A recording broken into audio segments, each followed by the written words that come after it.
na ikindi kintu abantu bakwiye kugiraho imyumvire bakuva mu butamenya no buryo abantu bahuza bagira vision imwe. Ask everybody to subscribe because this is a fun video. So subscribe.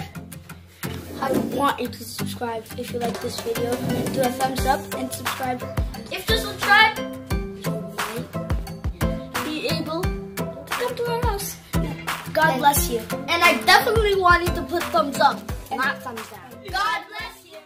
Abuko abantu bana bafite vision zitandukanye. Bafite buriya iyo hari vision ebyiri biganisha kuri division. Bego umugabo n'umugore akwiye ko baganira bafite icyerekezo cy'urugo bumwe. Bafite icyerekezo kimwe. Urumva muje mutandukanye ariko ni byiza ko mugira same vision aho mugana hamwe. Yes. Urwanya ugana ahantu hamwe niba uburyo mushaka kurera abana, mushaka kurera umuryango, aho iterambere mushaka kuganamo, ntusange umwe agana hano ndagana. Ya birumvikana. Iyo abantu bo bagira vision ebyiri zitandukanye mu rugo rwabo. nk'imishinga ubwo ndi gutekereza tuvuge nk'ubundi w'abantu wenda bateganya nko kwimukira ahandi ugasanga umwe we ari muri gahunda yo kubaka ishoramari ngo wenda nk'amazu aho nk'inzu ariko undi we muri gahunda yo kwimuka biratandukanye birahabanye. Mwaba mubonye amafaranga hari uburyo mugiye kubona amafaranga umwe akumva mwagura imodoka ihenze undi akumva mwaguramo imwe inzu urumva icyo gihe ni byiza ko mugira vision imwe. Ikindi kintu nacyo abantu bari kuganiraho nacyo gikunda kuzana abantu bagira imyumvire itari yo bagasenya ni ikijyanye n'uburyo abantu bacunga umutungo w'urugo. Finances umutungo mugira mu cunga gute mu ese none se singira ngo niyo abantu barahira ako banza iyo barahira babaha options ariko ntabwo bose barabanga umutungo none katwe tuvuge abiswe ko bavanze umutungo ubundi byakwiye kuba ikibazo se kandi no mu gusinya no mu kurahira bararaye ko bavanze umutungo ubwo ngira ngo icyo gihe amakonta bamwe amabanke hari abantu bavanga umutungo barabiharahiye abakristo bakwiye kuba bafite n'umutima umwe ariko wajya mu buryo bw'ubwo buryo babigenza bakora ugasanga bigatandukanye ugasanga bafite ibyo hishundi ugasanga bafite konti ndategera kandi abantu bararaye kuvanga umutungo vanga biga satana akabazanamo cya kintu ngo madaka bafite konti nazi utazi cyangwa se utageraho cyantageraho cyangwa nk'ubu ugasanga kuni abantu baravanze umutungo ngira ngo mbagira ngo konti yundi ngayigeraho ufite amafaranga nawe ukayakoresha ibyo undi muntu atazi mbe ukumva wese ashaka kwigenga mu by'umutungo ashaka kwigenga mu by'umutungo we wese afite we n'undi afite we reka nabwo ni ya koperative aho ukoresha nk'amafaranga tuvugenese nk'ugura agakawa mu nzira nabyo abagomba ikaba mu nzira hari ibintu bitoya by'ubuzima bwa buri munsi by'ubuzima bwa buri munsi ariko ugasanga buri wese afite ushaka kwigenga reka kwa kubumwe ntimukubiharanira icyo nacyo kirimo ingorane ikomeye ni ingingo zikenewe cyane kuganiraho kwa ko nibaza ko twe dufite experience zitandukanye zabyo twagiye ducamo nanjye natwe yaraho twageze madaka tuvuge nahura n'abantu bati umuntu yambwira nk'ikibazo ahita afata amafaranga amuha ariko nyuma no bikaza wa muntu twarakoze utabizi yagiye bakeshi none nyuma noneho umuntu twahuye mu nzira yambwiye ikibazo cye wenda akantu koroshye ndamufasha kandi kumva karoroshye hanyuma rero umuntu bahorana amadati mwarakoze cyane nanjye rero ubwo nabikoze ndangiza ndataha wenda ntibagirwa nanabyise nk'akantu twavuge cyane nkaba nabyise akantu gatoya ariko mu by'ukuri kakazaba ikibazo ikintu kinini kuko ngiye nabyoroheje n'abagabo tugiye iki kibazo cyo koroshya ibintu kudashaka kubitindaho ikindi kudashaka ko abantu batubaza yego twabishyira muri icyo cyiciro cyo kutamenya icyo ngicyo nacyo kiba mu kutamenya kandi kwa kutamenya ariko handi bigana bite tunakijyaho ni cya kindi gishingiye imico ingeso n'uburere abashakanye bakubiyemo umva kubaka urugo umva ni umuhamagaro ngo tugizwe cya kindi cya kabiri ariko yego mera kugira aho ngaho kuri iyo mico ariko no kutamenya turimo hari uburyo twe turemye ariko turangirije aho ngaho hari uburyo abashiki bacu baremye hari n'uburyo abagabo baremye hari uburyo bateye ariko aho twe tuvuze ngo abagabo ntabwo bajya mu detail ndibaza ko bimeze abagabo ntabwo bajya mu detail kuko ushobora gukora nk'akantu ukumva ni gatoya ariko abagore bajya muri detail kakanwa kaba kaba ikibazo aho ro kutamenya yo tugiye tubimenya ukamenya yuko kakanu uyise gato y'umugore agakeneye kandi urakomera neza cyane ahantu binaza igihe amahora mera neza hari igihe wita ikintu gitoya wowe amahora mera neza mu rugo tuvuge nk'urugero nk'umuntu w'umudamu akaza akagusanga ati rwose mfite ikibazo bagiye kumusohora mu rugo aho se wabi ikibazo cyane ahubwo ubundi ku mugabo ubundi nta n'umugabo wanafasha cyangwa ufashe ngajye kwibwira umugore wawe akenshi ahubwo ikibazo n'abashiki bawufashe noneho umuhaye amafaranga yo kwishyura ubukode bw'inzu bikayiba ibibazo bibiri bitatu noneho akazahura na madati mwarakoze rwose kiba bagiye kunyirukana cyanyishyuriye mwanyishyura inzu mwarakoze urumva icyambere iyo ukibora bibwiye Mado mbere ati hari umuntu wambwiye ufite ikibazo kinini kimbona twafasha Mado agafata amafaranga akayashyira wa muntu nta kibazo Mado azagira na wa muntu nta bindi bibazo azateza yego ariko urumva hari igihe wa muntu Mado atangiye kwibaza ati uyu muntu yatangiye kumuzanga mwishyurira inzu azakurikiraho ibiki oya hari igihe wibaza ese ubundi barahuye umunsi atamwaka y'inzu ese bwa yamuhegeye mu nzira cyangwa yamuhegeye muri iyo nzu umugabo kira details zose agakenera details zose icyo ni ikintu umuntu ashobora gukeka icyo ni ikintu rero rwose mwumva ko dufite ingingo zikenewe cyane na buri kantu turimo kuvuga wumva ko kakorerwa ikiganiro cyako ariko aho hantu ku rwange ruhande nagize ubuhamya cyane kandi n'ubu ngubu ugenda usanga nyine hari nk'umuntu ushobora kuganiza ubu ngubu ukagenda umenya ubwenge ukamenya ati rero byaba byiza reka nguhuze na Mado aho hantu hafite ubumenyi cyane ahashoboye kuba yagufasha kundusha cyangwa nawe akavuga ati reka nguhuze na Jado umwanya wacu kwihuta ariko katuvuga ikindi kintu imico ingeso uburira bashakanye bakuriyemo buriya abantu babana barakuriye ahantu batandukanye barabonye uburere barabonye iyi mico ntibivuze imico mibi ntibivuze ingeso bishobora no kuba ari imico n'ingeso bisanzwe ariko bitandukanye n'uburere bitandukanye hari bagira imyumvire itandukanye kurushaho bagira expectations zitandukanye navukiye mu Biryogo umudamu yakuriye Nyamagabe ahangaha imico yari yabanye rwose byanze bikunze umuntu nirezirita y'inzira anyuzemo umuntu nirezirita uburere y'inzira abanyuzemo nubwo nta muntu wabikubwiye ariko babantu babonye cyane urugo rwabo bashobora kuba baratumye hari ibintu ukunda cyangwa wanga ku buryo mujya kubana umuhungu afite ishusho y'umugore avuga ati umugore n'uyu ni iki n'iki none ugasanga umugore nawe afite indi shusho y'umugore azanye bagira mu rugo tuvuge nk'urugero tuvuge umuhungu ahantu yakuriye azi ko umugabo amutegurira icyayi tuvuge fata nk'umuntu wakuriye mu Rwanda n'uwakuriye muri Amerika bahuze oya ujya aho ngaho wowe uri kujya aho ngaho bya Amerika n'u Rwanda ariko urebye nari iwacu tuvuge nkawe Pasiteri Isaie ushaka rasheri mwese mwaturutse mu miryango ya gikristo mwonsa amashereka ya gikristo ababyeyi banyu abakristo ibyo ngibyo uri kuvuga ngo umugabo yakuze umwana yakuze umuhungu abona ko umugore ategura icyayi ibyo ni iwanyu mu bakristo bashakanye cyangwa se mu bantu ariko njye iwacu aho nakuriye aho papa na mama bararaga barwana ibyo ntabwo mbizi nawe uzi ibindi ibyo ntabwo mbizi none umva nawe ushobora kuba kuriye ahantu usanga nta muntu uvuga mu rugo aho ni iwacu njye iwacu nyaho nakuriye nta muntu uvuga mu rugo none ugasanga undi yakuriye ahantu azi ko ikintu cyose bicaho bakakiganiraho ndetse n'urugo rurimo abantu benshi nka Mado iwabo ni urugo rw'abakristo pasiteri na data bukwe na mabukwe rubamo abantu benshi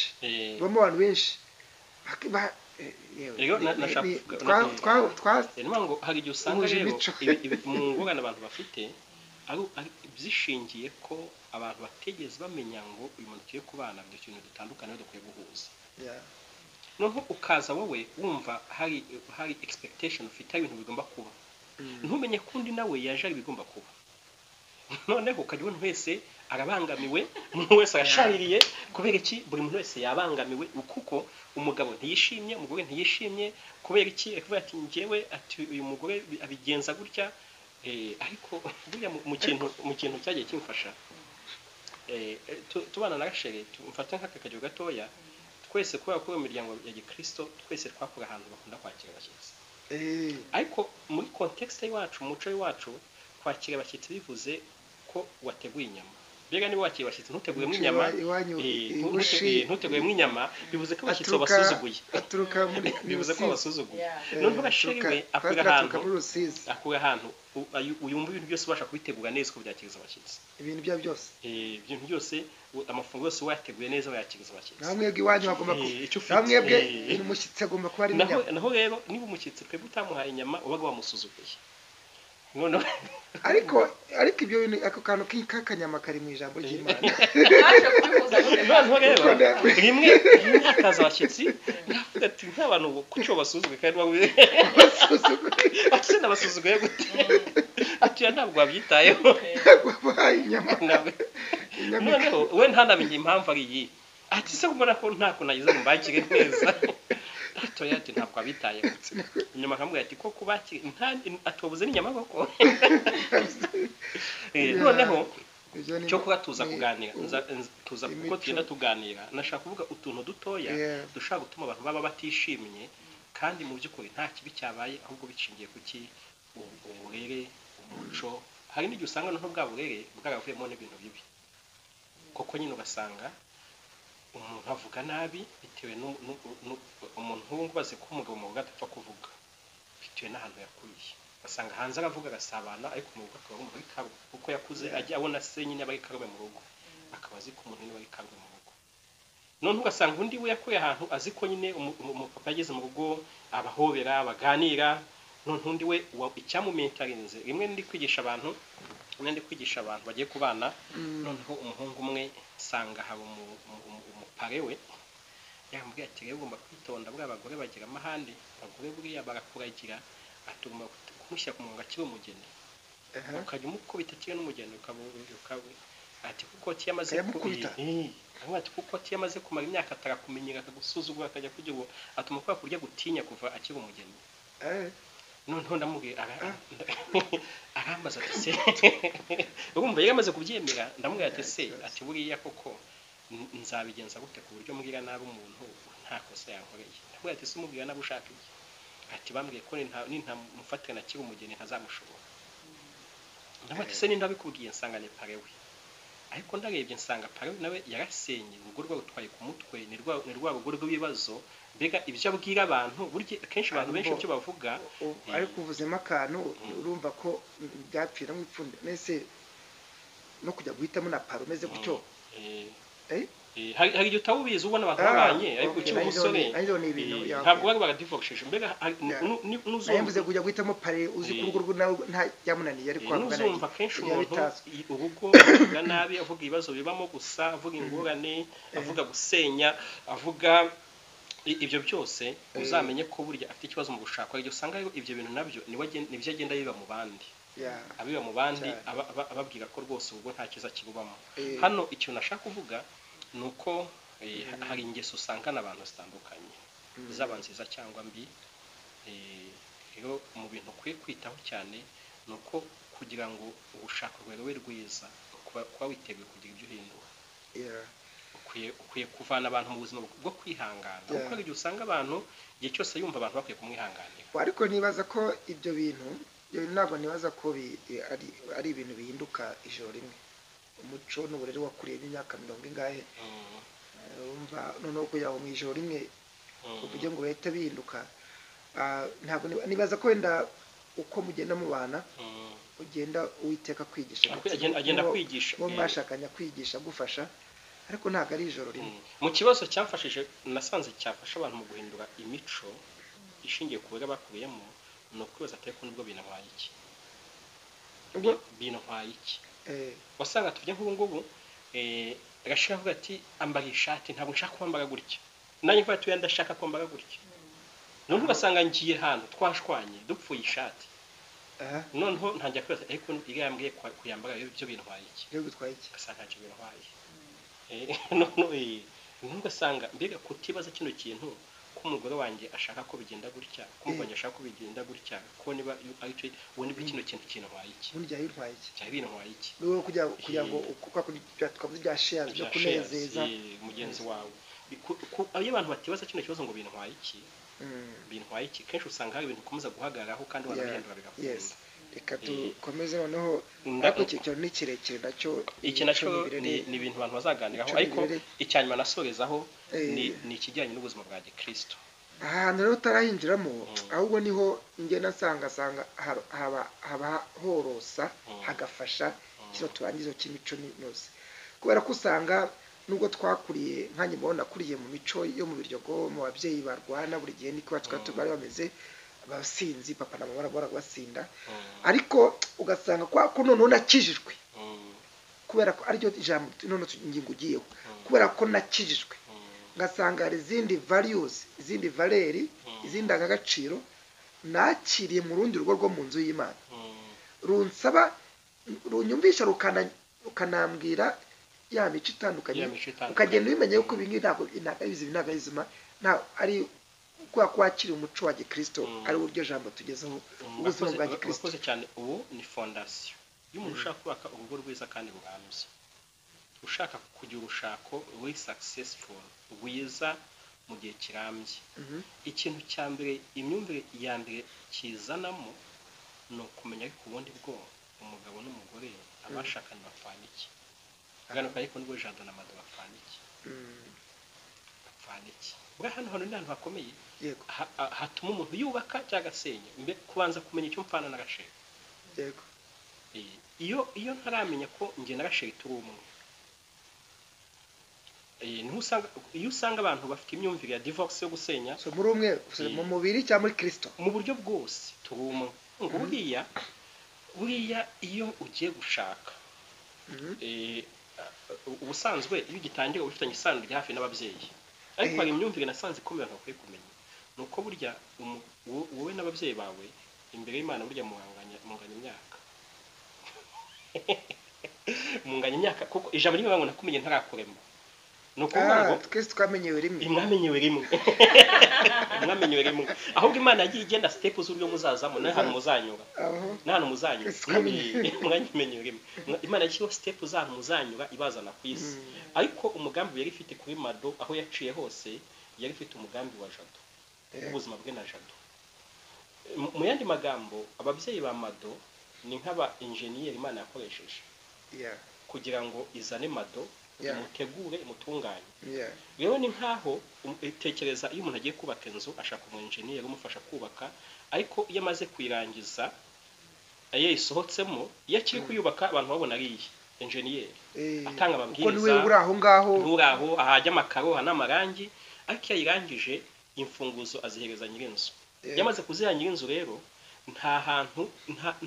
ntabwo ugisanga inzu kibarwa kuri engineer nta nubwo nyirinzu ikosa ry'inzu cyangwa ikibazo kiri kunza kibara muri atangira kubona ikibazo kiri mu nzu ye noneho nta nubwo ayisohokamo ngo ayizana mu engineer nashaka kuvuga iki nashaka kuvuga ngo kumenya ko turi umwe ni ukumenya ko burya Mado na Jado ubu ngubu Jado ni uwa Mado na Mado ni uwa Jado imbere y'Imana igihe cyose utangiye kubona hari ikibazo kivutse ukwiye kumenya ngo byanze bikuze tugomba kugikemura kuko nta ndi umushyira nta handi ndi umushyira uyu ni uwanjye burya iyo watangiye kuvuga ati hari abantu bati batazashaka ahandi abo hari inkuru imwe y'umugore umugabo aramubwira ati rero ndabona rwose ntabwo tukibanye neza ndashaka ko ugenda ukandeka noneho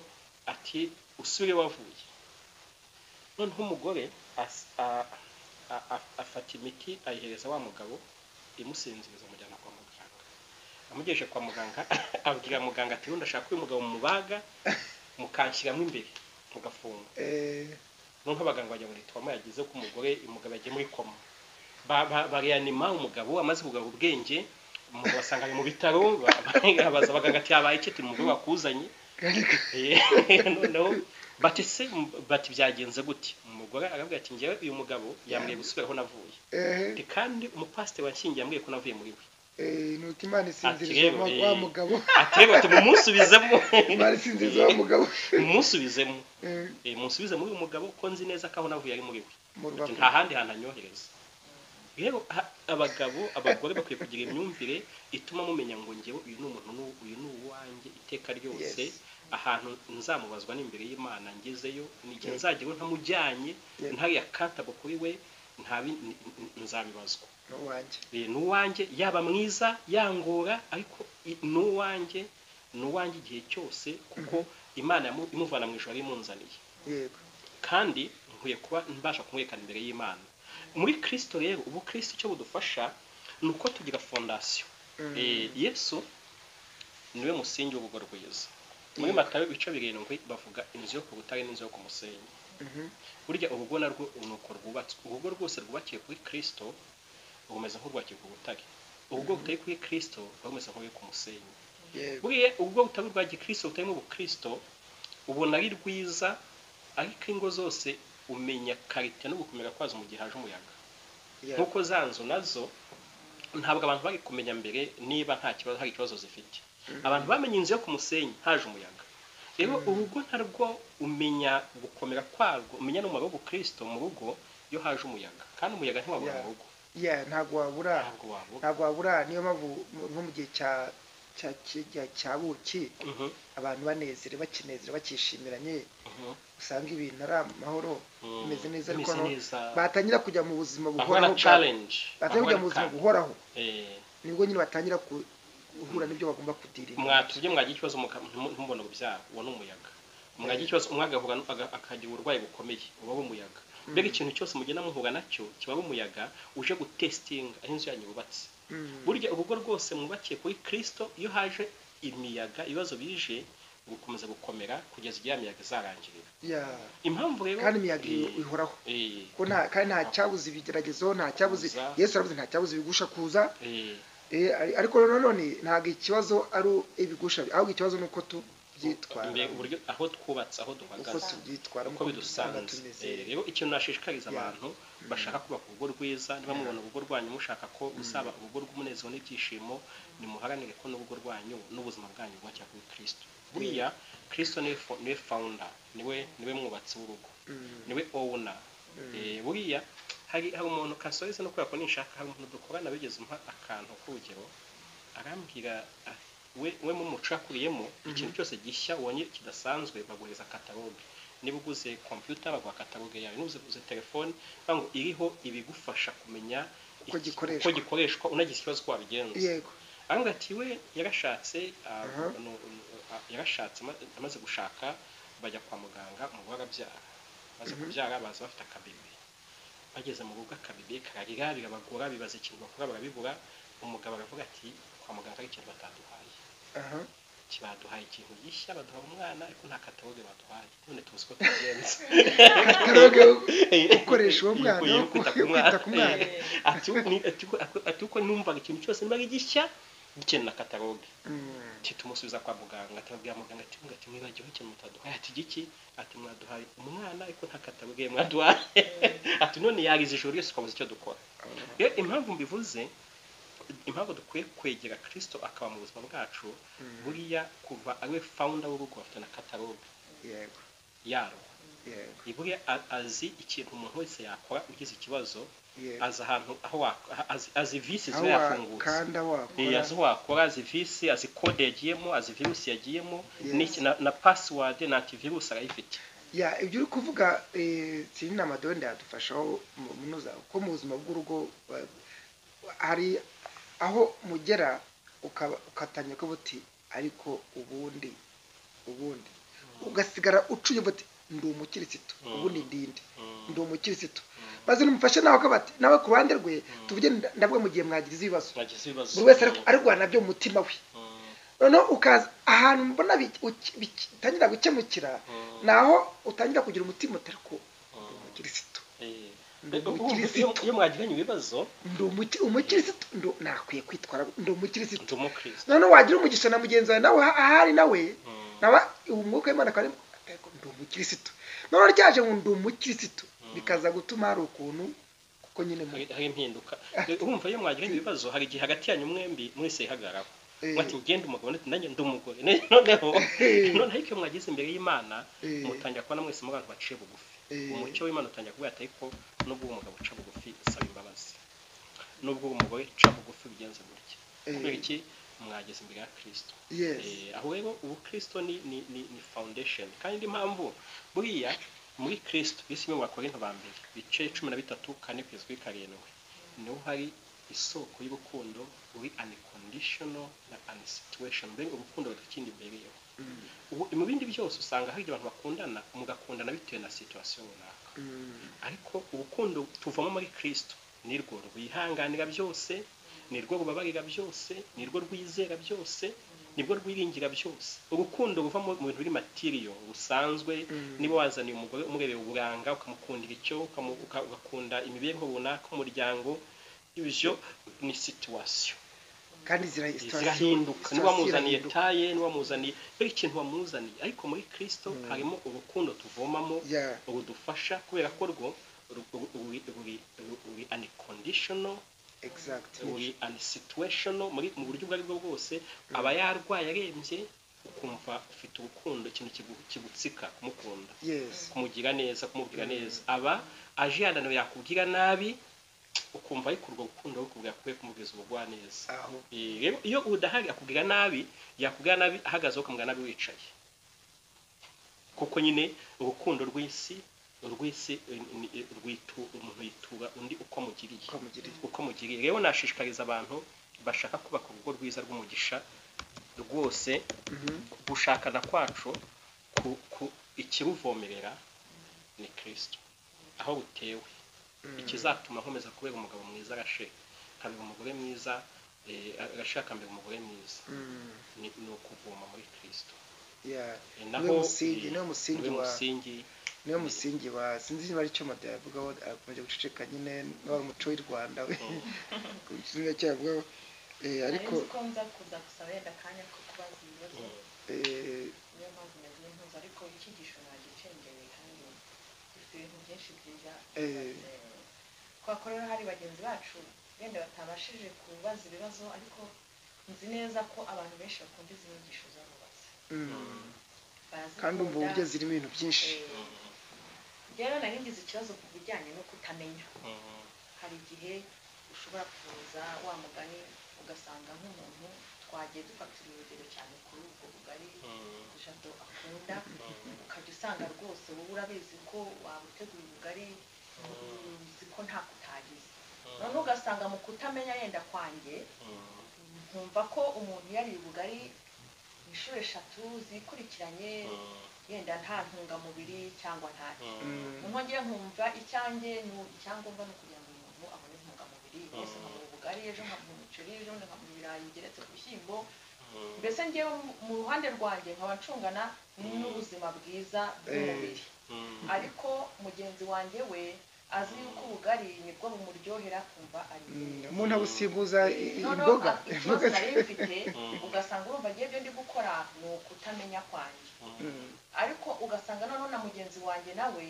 aracecetse ntambwiye ahubwo gusa yaba yicaye nyine ukabona ntiyishimye hato na hato ukabona yendageze no kumeza atari ku biryo ariko ntiyicare ngo ambwire atari ko buriya nubwo rwose uba wakubaye mu buzima iyo watetse ibirayi buriya ntabwo mbamburaye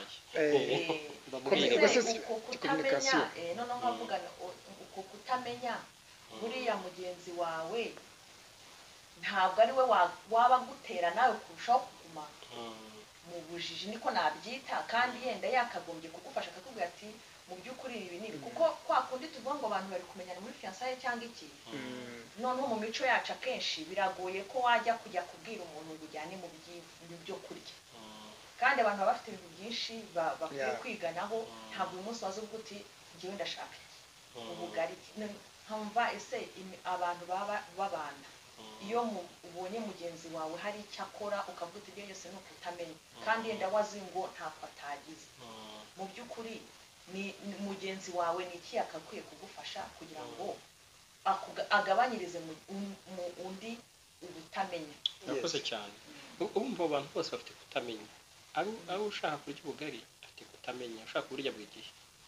afite kutamenya ahubwo nembo naho nyine kutamenya kwinshi kubera ko wa undi we uri kubikora avuga ati hakwiye kuba ku balance mu mirire urumva bafite kumenya afite kumenya ku buryo ahubwo anakuganisha avuga ati rero ndabizi ubugabo bukunda ariko dore ikibazo kirimo dore n'imyaka ugenda ujyamo dore uburyo ukwiye kwita ku mirire yawe niyo mpamvu ntekugamiye zimeze gutya noneho aho icyo bisaba ni iki mu bintu bifasha abantu muri kwa kutamenya muri kwa guhuza imico n'ingeso icya mbere ni ibiganiro icya kabiri ni uko umuntu wese akwiye kuba afite umutima wemera guhinduka ubwo bushake bwo guhinduka nubwo waba utarahinduka mugenzi wawe ukabona ko ufite ubwo bushake ufite ubwo bushake ukaba nubwo cya kintu utarakigeraho ku mugenzi wawe ukabona ufite ubwo bushake ikindi kintu nanashimire ni iki gitekerezo muri cyo gutangiza iyi minisitiri narashatse ni ugushyiraho nyine uburyo bwo kwigishwa mbishishikariza abantu gufata umwanya wo kwiga kuko urugo ni ikintu kinini institution ni urugo rungana n'igihugu cyose kuko minisiteri zose usanga mu gihugu uzisanga no mu rugo usanga mu rugo minisiteri y'uburezi minisiteri y'ububanyi n'amahanga minisiteri y'imibereho myiza ibikorwa remezo y'imari y'ibidukikije yo kurwanya ibiza mbega sibyo ask everybody to subscribe because this is a fun video, so subscribe.